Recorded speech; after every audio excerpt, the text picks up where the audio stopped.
परमात्मा हे परमात्मा स्वरूपावरती त्याचीच असणारी शक्ती म्हणजे माया प्रतीती आली, प्रकृती प्रतीती आली. या प्रकृती परमात्म्याचा संग झाला आणि परमात्म्याच्या ठिकाणी शबदत्व आलं. हे जे ब्रह्म आहे त्याच ब्रह्म स्वरूपाला शबद ब्रह्म असं म्हणू लागले. त्याला सौपाधिक ब्रह्म असं म्हणू लागले, त्याला ईश्वर असं म्हणू लागले. अशा अनेक प्रकारची नावं त्याला प्राप्त झाले. त्याला सगळेजण देव म्हणू लागले, त्याला सगळेजण परमात्मा म्हणू लागले.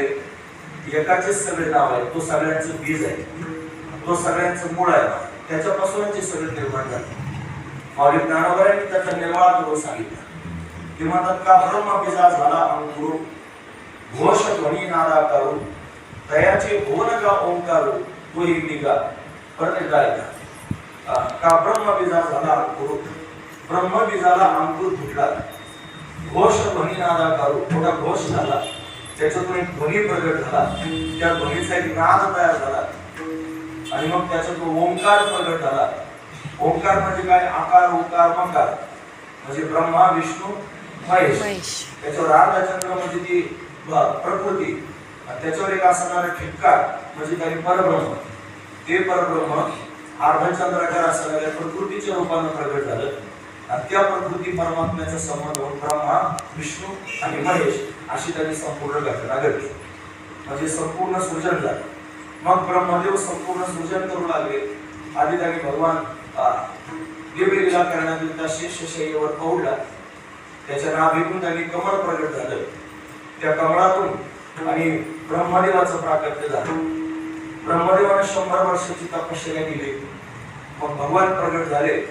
विचारलं काय मी कोण आहे? भगवंताच्या समोर प्रश्न विचारायला त्याने सांगितलं तू माझा पुत्र आहेस. मला का प्रगट केलं? म्हणे मला खेळ खेळायचा आहे, विश्व निर्माण करायचं. तुम्ही रचना करा. म्हणे मी कशी रचना करू? मला ज्ञान नाही. मग ज्ञान सांगितलं भगवंताने. ज्ञानम परम गुह्यम यद विज्ञान समन्वितम सरहस्यम तदंगंच गृहान गदितम मया यावानहम यथा भावो यद्रूप गुण कर्मणा तथैव तत्व विज्ञानम अस्तु ते मन अनुग्रहात. माझ्या अनुग्रहाने तुला ते तत्व प्राप्त होईल. मग 4 श्लोक सांगितले. त्याला चतुश्लोकी भागवत असं म्हणतात. चतुश्लोकी भागवत स्वामी समर्थ केंद्राच्या माध्यमातून संक्षिप्त भागवताचं पण आणि प्रसारण झालेलं आहे. त्याच्यामध्ये भागवताचं वर्णन आलेलं आहे की भागवतामध्येच ते गुण तत्व लपलेले आहे. भगवंतानं ब्रह्मदेवाला सांगितलं मीच सगळं काय आहे. हे अहमेवासमेवाग्रे नान्यद्यत् सत्परं पश्चादाम्य दत्यच्च यो शिष्यतस्म्यहं हृदयर्थं यत् प्रतीयत न प्रतीयत चात्मने तद्विद्यादात्मनो माया यथा भासो यथा तमः यथा महान्ति भूतानि भूतेषु सर्वचेष्वनु प्रविष्टान प्रविष्टानो तथा विष्णुतेष्वहं एतावदेव जिज्ञासं तत्त्वजिज्ञासनात्मना अन्वय व्यतिरेकाभ्याम यस्यात् सर्वत्र सर्वदा. असे 4 श्लोक त्यांनी सांगितले ब्रह्मदेवाला.